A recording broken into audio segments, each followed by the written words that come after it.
Assalamualaikum warahmatullahi wabarakatuh. Kembali lagi ke Bang RH, tutor lumayan tampan. Hari ini full power. Ya, walaupun wabah, meskipun jadi sepi, namun pembelajaran harus tetap dilaksanakan. Buat adik-adik yang akan masuk perguruan tinggi negeri kelas 12, baik itu yang alumni tahun kemarin, tahun sebelumnya, ataupun yang alhamdulillah tidak di UN kan tahun ini, harus tetap belajar. Karena masuk perguruan tinggi negeri tesnya itu berbeda. Tantangan sebenarnya memang berat, bukan tentang UN, tapi tentang masuk perguruan tinggi negeri. Kita berharap nanti setelah lebaran ketika orang bertanya kuliah di mana, kita sudah bisa menjawabnya. Ya, tidak ada ragu lagi, tidak ada lagi khawatir. Amin ya rabbal alamin. Nah, sebelum kita bahas soal-soal masuk perguruan tinggi negeri dengan cara penyelesaian yang tak biasa ini, ya, ini tema yang Bang ambil hari ini. Jangan lupa di subscribe dulu channel Bang RH Tutor Lumayan Tampan dan aktifkan loncengnya agar nanti untuk video-video pengajaran berikutnya adik-adik akan mendapatkan pemberitahuan. Oke, baik. Tadi sempat abang singgung soal masuk perguruan tinggi negeri dengan cara penyelesaian tak biasa. Kenapa dikatakan tak biasa? Karena kita menggunakan metode yang berbeda, sangat berbeda. Berbeda dalam artian tidak mengikuti aturan-aturan yang kita pelajari waktu masih SMP, SMA, bahkan dari SD pun juga kita tidak menggunakan aturan itu. Kita menggunakan aturan yang sungguh berbeda. Bisa dikatakan menggunakan metode yang simpel, mudah, dan terkesan malas. Tapi kita kan tidak penting apakah kelihatannya pemalas, yang penting jawabannya benar dan waktunya dapat dimanfaatkan dengan baik, lebih efisien. Contoh ini, soal TPS. Jika 2036X dikurang 40 sama dengan 1083, maka 6108X tambah 15 itu berapa? Wah, ini memang keluar Bang. Pernah keluar, tapi angkanya sedikit Bang ubah. Biar nanti kalau ketemu soalnya, ada cari-cari nanti kalau soal TPS tahun kemarin, dulu namanya PDA, ada ketemu. Ya. Nah, di sini ada kedengaran suara burung ya. Oke, di sini bisa kita lihat bahwasanya 2036X dikurang 40 sama dengan 1083 itu biasanya orang melakukan metode ala anak SD aljabar. Pindahkan min 40 ke sini, maka nilai X sama dengan hasil penjumlahannya per 2036. Padahal sebenarnya ini bisa kita sederhanakan, langsung kita ubah tanpa harus mencari nilai X. Cukup kita ubahnya jadi gini. Nah, jadinya 2036X sama dengan pindahin 40-nya ke sini, jadinya 1123. Oke? Begitu. Yang kedua, ketika dia minta 6108X ditambah 15, gimana caranya? Maka langsung kita bikin 6108X ditambah 15 itu sama dengan 6108X ini kita ubah menjadi 3 kali 2036X ditambah 15. Itu yang Mama katakan metode yang tak biasa, ya? Sama dengan 3 kali 2036X itu adalah 1123. Maka kita bikin 1123 ditambah 15. Kalau ini dikali 3, dapatlah 3369 ditambah 15. Hasil akhirnya adalah 9 tambah 5 14, naik 1 ya kan, 167 jadinya 8 dan dapat 3384. Tidak mencari nilai X, tapi kita menggunakan metode substitusi langsung. 2036X 6108X, bahwa 2036X kalau dikali 3 dapatnya 6108X. Metode tak biasa. Ya. Itu soal TPS.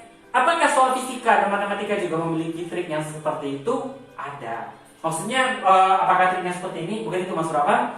Maksud abang adalah apakah ada soal masuk perguruan tinggi negeri dengan cara penyelesaian tak biasa? Ada di pelajaran fisika dan matematika. Ada.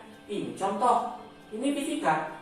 Suatu gaya bekerja pada benda bermassa M1 mengalami percepatan 8 meter per sekon kuadrat. Pada benda M2 mengalami percepatan 2 meter per sekon kuadrat. Tentukan percepatan jika gaya bekerja pada benda M1 tambah M2.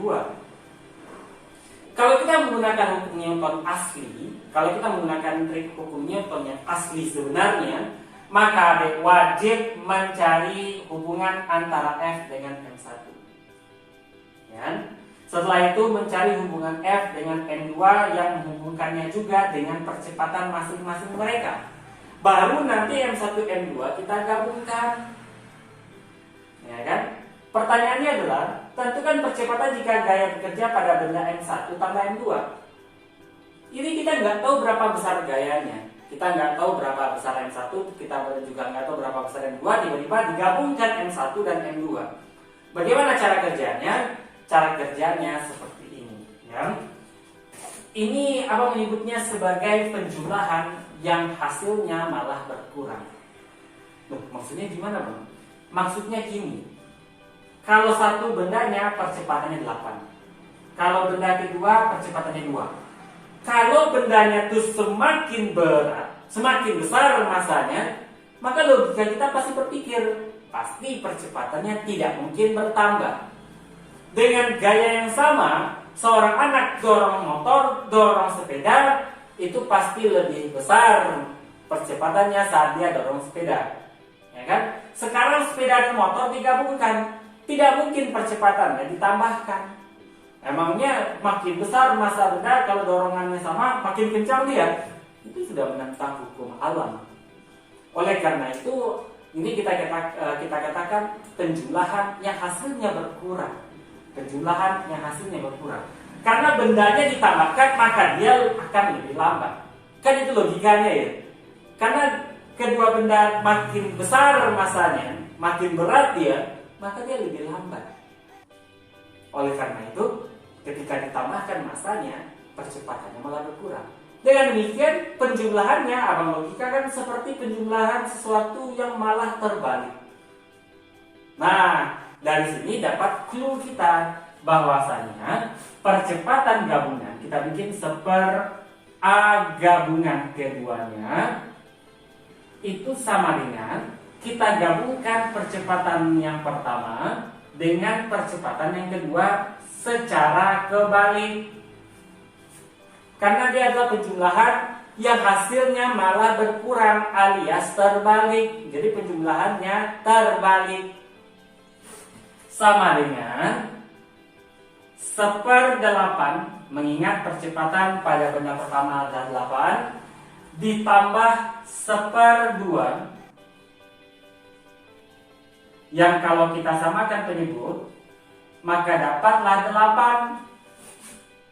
Ini 1, ini 4.